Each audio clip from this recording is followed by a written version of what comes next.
Bom, boa noite, senhoras e senhores.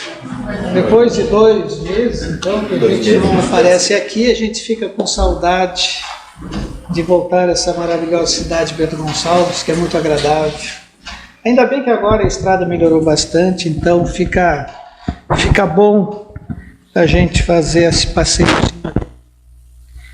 Primeiramente, quero dizer que é uma honra e um privilégio desse convite da direção da casa e pedir que a gente venha trazer um pouco daquilo que a gente consegue estudar, a fim de que todos nós possamos entender e, através desse entendimento, desenvolvermos a consolação, a esperança e a fé que a gente precisa ter para darmos continuidade à nossa jornada.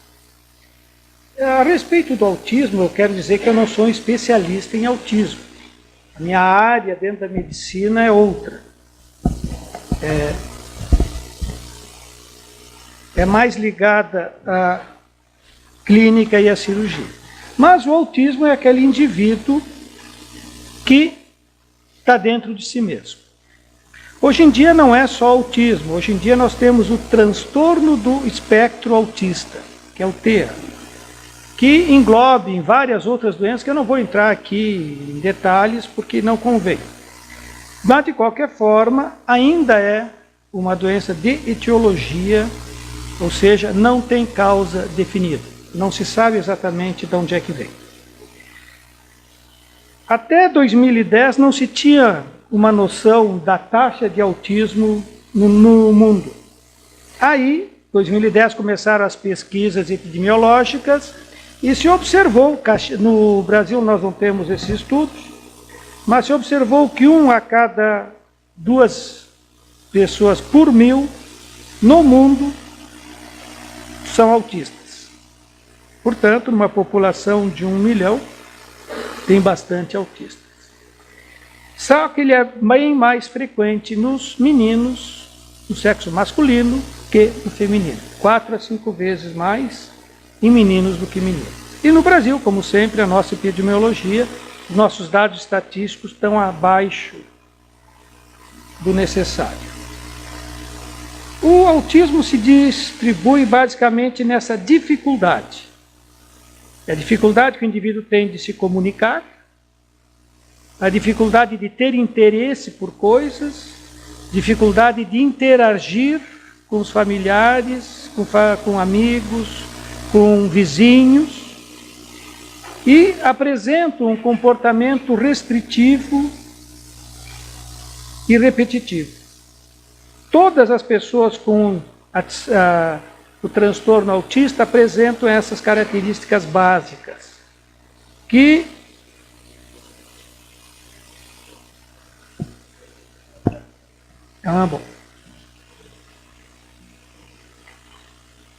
e que isso vai afetar elas de maneira diferente. Numas é mais intensamente afetadas, outras são menos intensamente afetadas. Portanto, os sintomas evidentes do autismo começam gradualmente, e vocês observem que já começa cedo, lá pela idade dos 6 meses. A criança está começando a fazer aqueles contatos com a família e já podem começar a apresentar sinais de autismo. Geralmente eles ficam bem estabelecidos depois do 2º, 3º ano de vida. E normalmente eles tendem a continuar por toda a vida do paciente. Alguns de uma maneira mais intensa e outros de uma maneira mais moderada. Pode estar associado então a deficiência intelectual, alguns têm. Outros podem ter dificuldade de coordenação motora, para caminhar, para se movimentar. Outros vão apresentar também dificuldade de aprendizagem e dificuldade de atenção. Alguns, não todos, têm problemas de saúde física, como distúrbios do sono, distúrbios gastrointestinais, gastrites, vômitos, diarreias, etc. E outros ainda podem apresentar alterações como déficit de atenção ou hiperatividade. Aí entra a dislexia, a dispraxia, que nós vamos entrar em detalhe. Muitos deles têm dificuldades de aprender as atividades da vida diária, ou seja, atividade de comer, de se lavar, de se vestir, de ir no banheiro, atividades fisiológicas. Eles não conseguem estar atento a isso. Na adolescência, alguns, não todos, desenvolvem ansiedade ou depressão.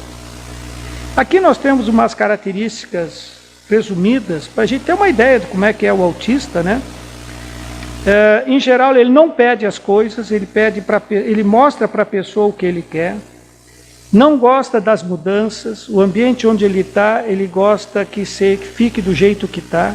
Se você quiser mudar uma coisa, mudar uma toalha, mudar uma cortina, mudar a mesa de lugar, ele não se adapta a esse tipo de mudança. Ele não costuma se misturar com outras crianças. Se apega a um objeto e aquele objeto é só dele, ele fica muito ligado àquele objeto. Quando alguém quer chegar a ele, ele tem um comportamento indiferente, e conforme a pessoa ele se afasta. Um dos detalhes importantes é que ele não olha a pessoa nos olhos nem na face. Ele está sempre, em geral, de cabeça baixa. Se você chama, se você faz barulho para ver se chama a atenção dele, ele não responde. Parece que ele é surdo, mas não é.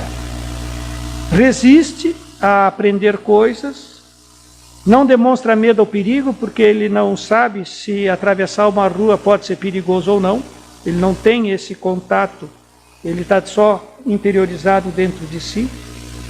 Algumas crianças e jovens desenvolvem agressividade, quebram as coisas, agridem, se mordem. Eles costumam ter pouca sensibilidade à dor, muitos deles se ferem com objetos e não sentem dor.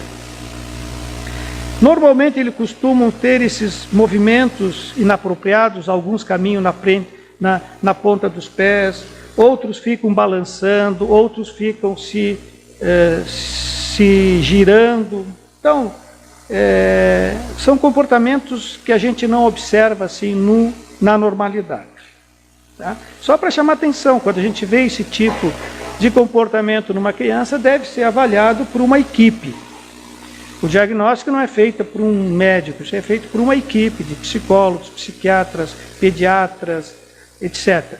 Não pode ser uma coisa simplesmente, teu filho é autista. Não, tem que ser muito bem avaliado antes de chegar a esse diagnóstico.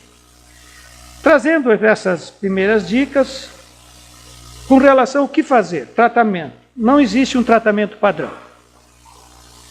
O autista tem que ser tratado assim. Não. Cada paciente é avaliado individualmente e desenvolvido um tratamento individual baseado naquilo que ele apresenta, nas necessidades e nas suas deficiências.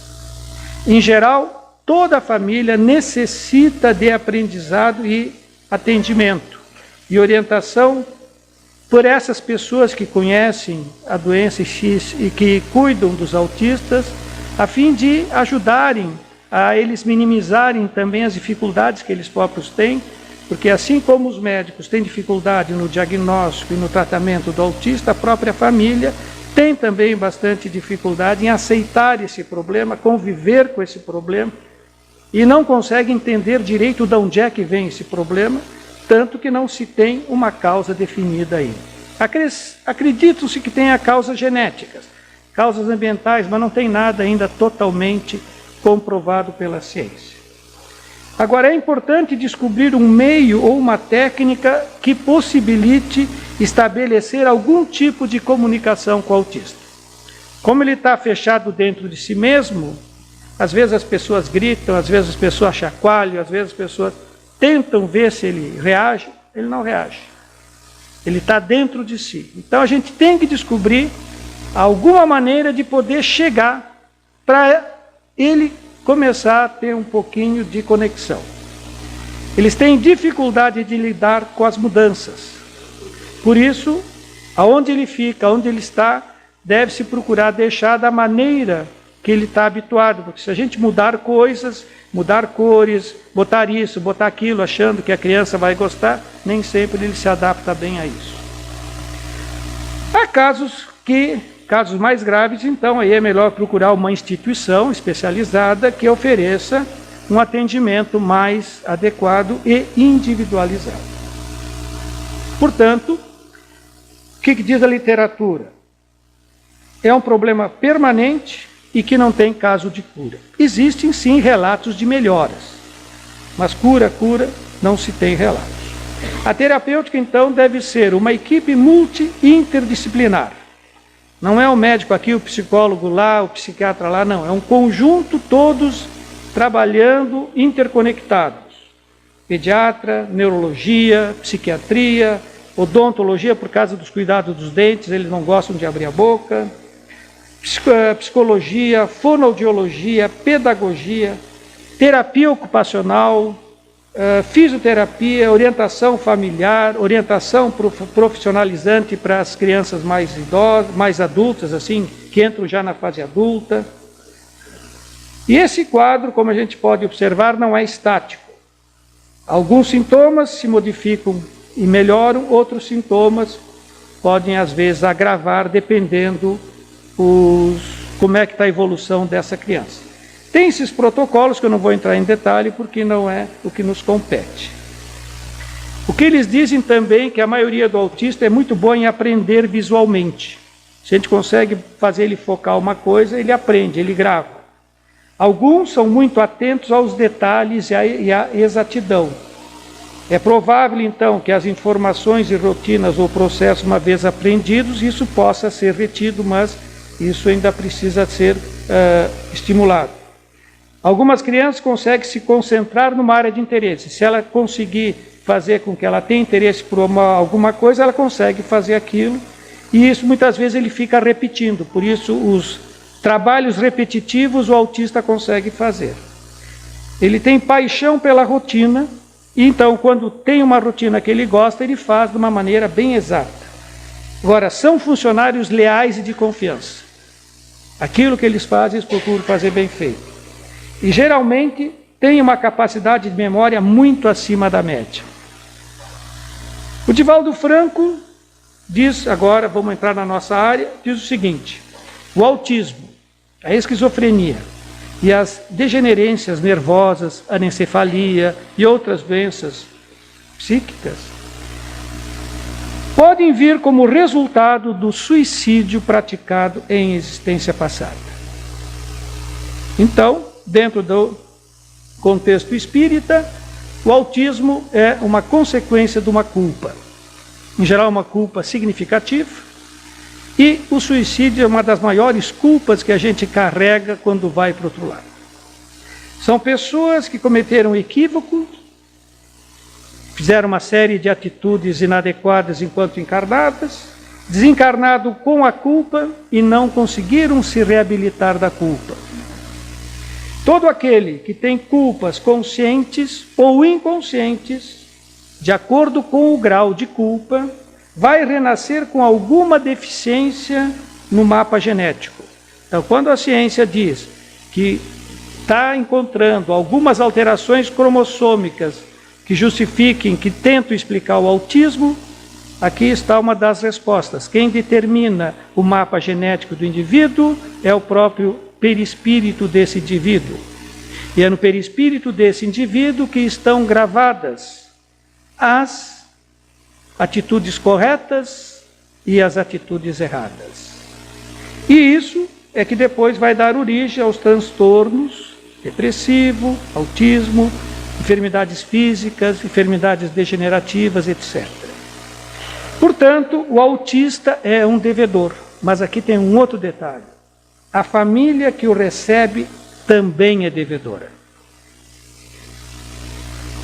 Os pais de hoje possivelmente contribuíram para que o autista, que hoje é o autista, na existência anterior cometesse os equívocos que cometeu. Portanto, eles tiveram participação em maioria dos casos. Por exemplo, a criança o indivíduo que se suicida com um tiro na cabeça, destrói o corpo físico, altera o perispírito, altera o corpo astral, e quando vou reencarnar, esse perispírito, modelo organizador biológico, vai plasmar um cérebro deficiente, dependendo a intenção, a intensidade, o grau, como é que a pessoa cometeu esse suicídio. Tiro no coração, aspiração de tóxico, etc. Ou seja, de acordo com o tipo do suicídio, eu vou gerar uma problemática muito grave para minhas próximas existências. Nem sempre uma existência é suficiente para sanar os problemas do suicídio, mas algumas vezes, dependendo todos esses fatores, poderão precisar mais de uma. Agora, os pais foram pessoas diretamente envolvidas naquele drama. O suicida reencarna para resgatar a imprevidência, e os pais reencarnam a intolerância que eles tiveram na vida anterior com relação àquele que cometeu o suicídio. Por isso que muitas vezes no autismo os pais sofrem muito mais do que o autista, porque eles estão vivendo aquele drama. O autista, como ele está dentro de si, está fechado dentro de si, ele não tem discernimento nem emoções, e o sofrimento dele basicamente é muito pequeno porque ele não sente, ele não tem sentimento. Ele reencarna com limitações, e ele não sabe amar, e ele precisa aprender a amar. E esses limites estão na mente dele. O cérebro dele é perfeito.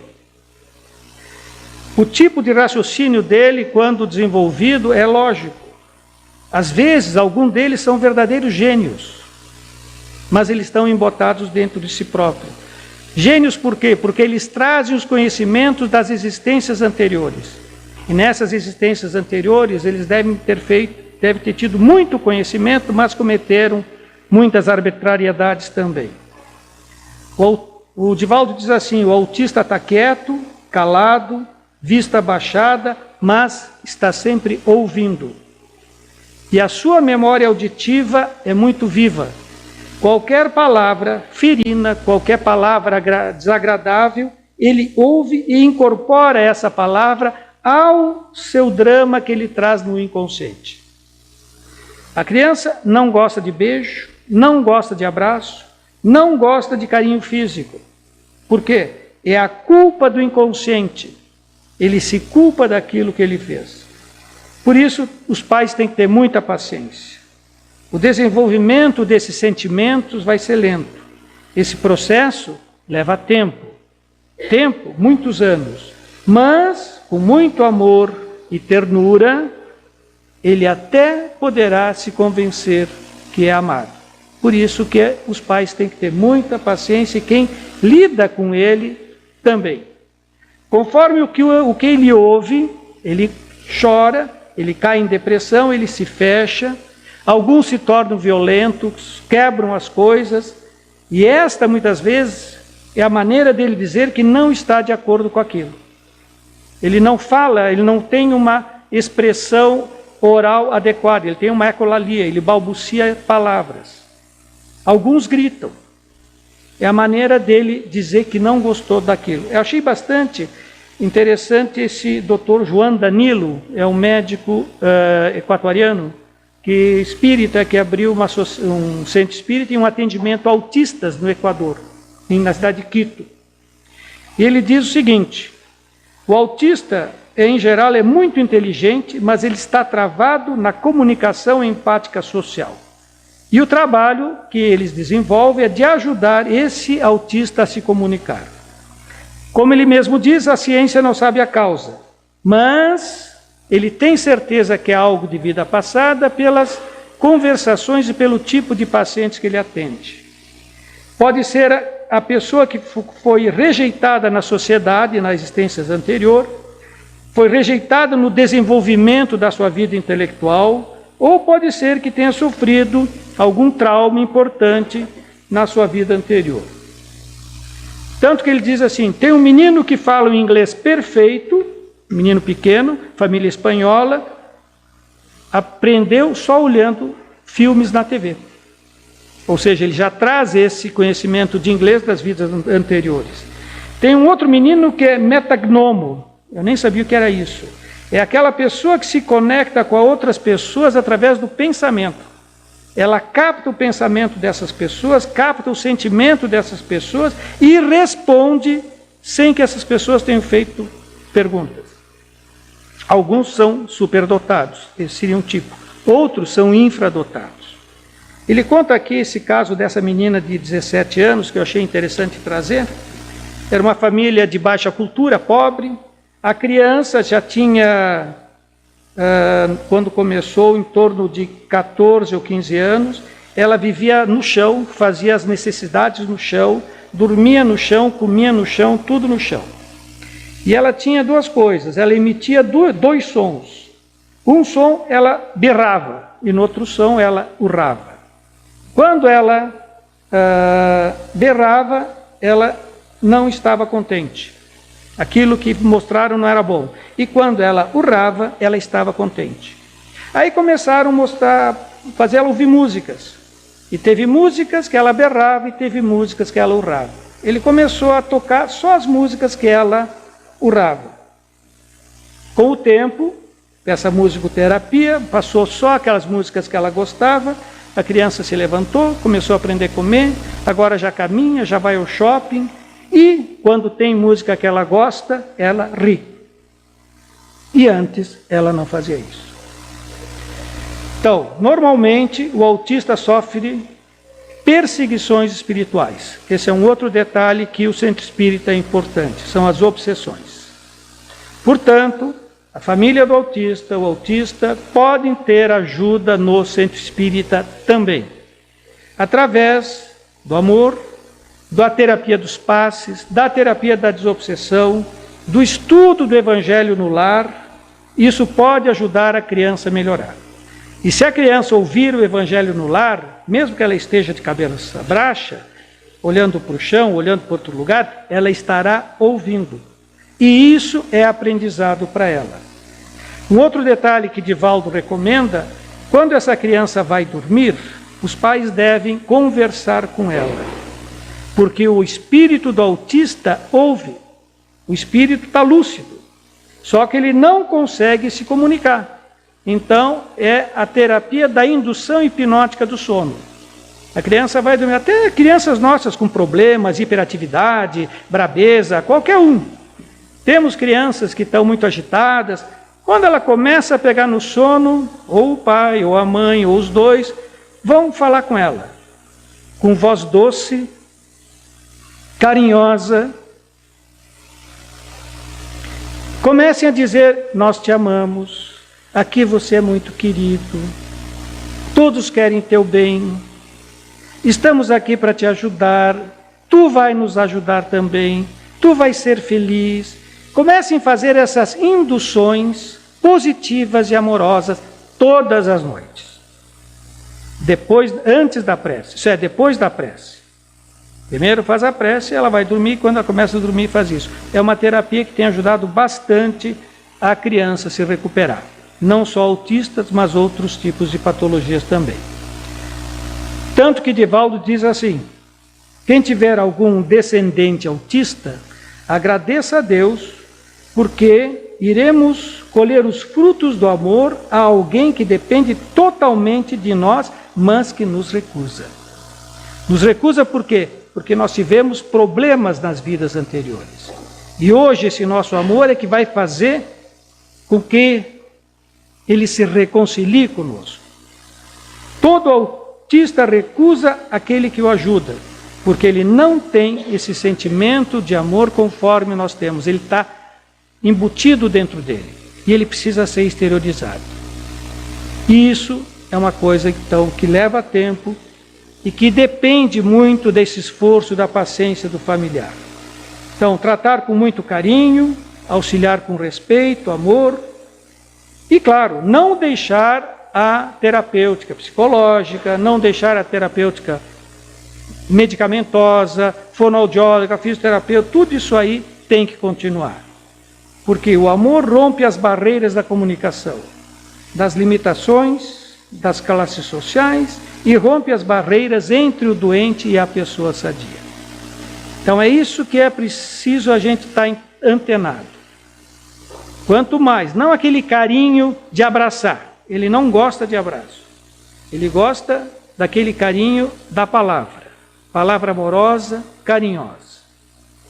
E aí pode ser que com o tempo ele comece a reagir melhor.